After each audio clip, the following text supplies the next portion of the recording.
अस्सलामुअलैकुम, it's me sir Rabeel Ahmed और आज मैं आपके लिए ऐसी नॉलेज लेकर आया हूँ जो आप बचपन से पढ़ते हैं, सुनते हैं, लिखते हैं, बट आज तक पता नहीं चला ये वर्ड्स कैसे बने।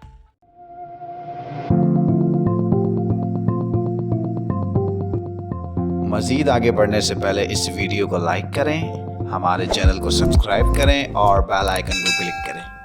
देखें, ये वर्ड्स कहलाते हैं ईआर। जब हमें वर्ब को नाउन में तब्दील करना हो, वर्ब को नाउन में तब्दील करना हो तो ईआर वर्ड्स का इस्तेमाल होता है। अब बात ये वर्ब क्या होता है, नाउन क्या होता है, अगर ये भी नहीं पता तो डिस्क्रिप्शन में मैंने लिंक दिया हुआ है, वो आप जाकर देख लीजिएगा, ठीक है।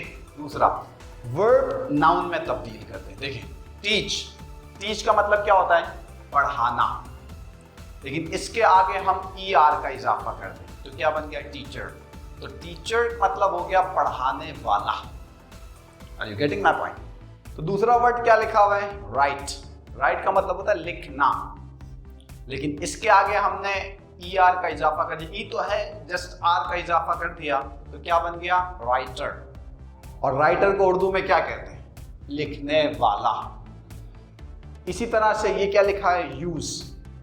यूज के आगे जस्ट आर का इजाफा हो गया यानी यूजर हो गया। तो यूजर का मतलब इस्तेमाल करने वाला, यूज मतलब इस्तेमाल करना। एक और देखते हैं, इसी तरह से लिखा हुआ है प्ले।